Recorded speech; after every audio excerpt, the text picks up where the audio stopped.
I'm not alone in the studio today. I've got my Wally G. When you talk about sports, his name is Bemi. Popola, Bemi, how are you doing? I'm fine. Good morning. It's Fantastic. Nice Always nice to be here for Bemi, and a fantastic one to you. Yeah. All right. So don't forget the facts. Let's start with volleyball right now, where we saw our own under-19 team looking that same way of not really doing so well yesterday when they actually lost to India. Let's talk about this volleyball team. What would you want to say about it? Almost like it's really going down in the name of, in the voice of the band right now.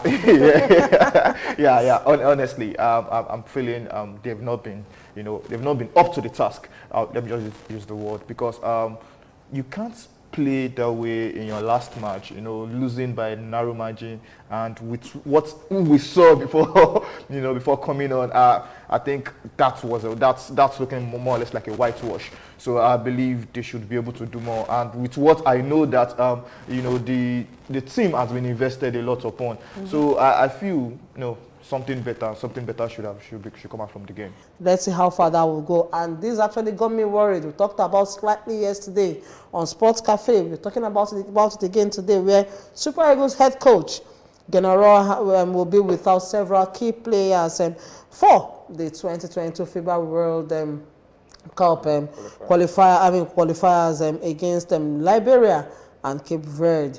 The three-time African champions will host Liberia on September 3rd before traveling to Cape Verde 4 days later. This is as a result of Premier League's decision not to release players for international matches in red list countries. We are on the verge of losing most of our players. I don't want to think of the last friendly Super B. So for you, I think it's not a good omen for the Super Eagles, because we'll be losing about 10 players. Onyeka from Brentford, Ndidi and Iheanacho from Leicester City, and you have about three from Watford, about 3 or 4 players from Watford. Emmanuel Dennis. So we're losing about 10 quality players. That Alex Iwobi from Everton too. So we'll be losing about 10.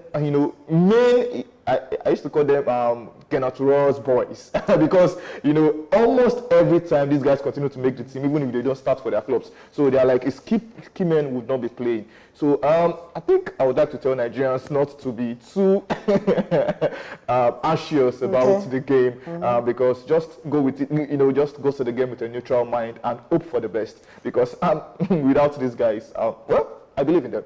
Yeah, but it will really give them some other strikers a chance. Maybe we'll end up seeing, I heard from a reliable source, Henry Yekiru may be making it back to the Super Eagles. More about Terry Murphy. Terry Murphy may make it back, to the team and definitely to Cyril Desas too may be going that way too.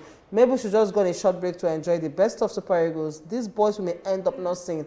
Let's just take a clip of it, even if it's 30 seconds, and when we come back, we're on a home stretch. For Arsenal, where the captain, fantastic, talking about Pierre-Emerick Aubameyang is back, and like I said, is back too for you.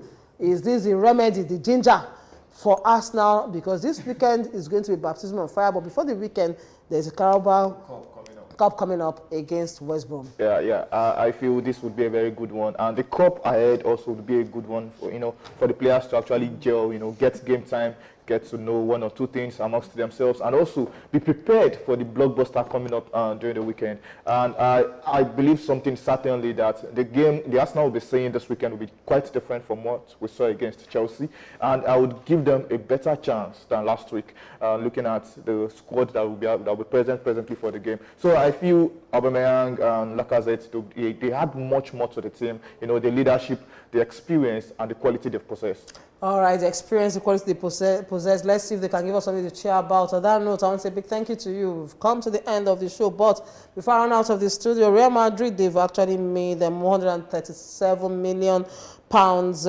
bid to sign Kylian Mbappe. Let's see if the next destination for Kylian is Real Madrid. On that note, I want to say thank you once more, and definitely this is the end of the midweek edition of Sports Cafe. Come Thursday, we are going to be having fun at exactly 10:30. It's going to be a mixture of sports and entertainment, definitely on STV and Silverbird News 24. That note, big thanks again, and thank you to you. Yeah, Bemi Popola, would love to call him Sports Wolu G. Till tomorrow, have a blast.